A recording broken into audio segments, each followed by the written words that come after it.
Dans la presse nationale de ce mercredi, le projet de loi de finances 2015. La décompensation soulage le budget, lit-on dans les Échos. En raison de la forte baisse des dépenses de compensation et de la hausse de la taxe intérieure à la consommation sur les produits énergétiques, les objectifs de la loi de finances 2014 seraient dépassés, estime le quotidien, mais hors compensation, les dépenses grimpent toujours.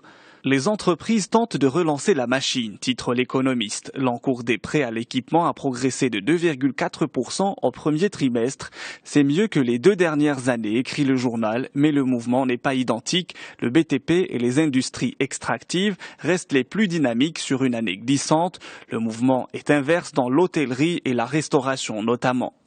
Le Maroc ne disposait que de 5300 poches de sang vendredi dernier, l'équivalent d'une consommation de 5 jours. L'information est en une du quotidien Le Matin. Le Maroc est loin de la moyenne mondiale recommandée par l'Organisation mondiale de la santé. Moins de 1% de la population fait don de son sang.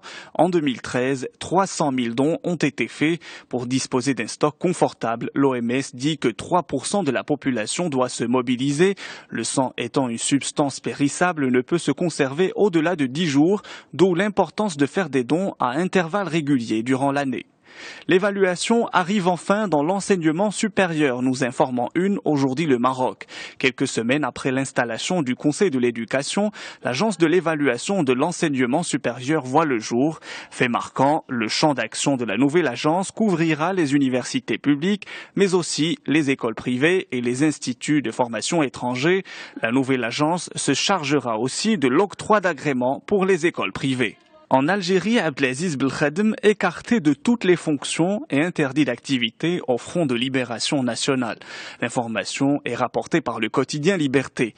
Le président Abdelaziz Bouteflika a pris un décret en vertu duquel il a mis fin aux fonctions de Belkhadem en qualité de ministre d'État, conseiller spécial à la présidence de la République, ainsi qu'à toutes ses activités en relation avec l'ensemble des structures de l'État. Même si les raisons de cette décision présidentielle ne sont pas évoquées, il est sans doute en relation avec la crise au sein du comité central du FLN, estime le journal. Et Ouattane s'intéresse pour sa part à la rentrée politique en Algérie. Après plusieurs semaines de congé, le gouvernement et les responsables de la classe politique reprennent leurs activités. Le menu est chargé, au moins 20 points, dont une dizaine de projets de loi seront examinés. Le Conseil des ministres devra d'abord adopter le très attendu projet de loi de finances 2015. Le président Bouteflika, qui fera une nouvelle apparition publique à cette occasion, et ses ministres examineront également plusieurs projets de loi émanant du ministère de la Justice, mais d'après Ouattane, la rentrée s'annonce d'ores et déjà chaude. La presse française s'intéresse largement au remaniement ministériel en France. L'ancien conseiller économique de François Hollande, Emmanuel Macron, remplace Arnaud Montebourg à la tête du ministère de l'économie. Najat Vallaud-Belkacem devient la première femme ministre de l'Éducation nationale. Le gouvernement français compte 16 ministres et 17 secrétaires d'État. Les Échos parlent d'un gouvernement Valls II uni sur l'orientation économique mais fragile au Parlement. Hollande et Valls se sont entourés de fidèles, titre Le Figaro.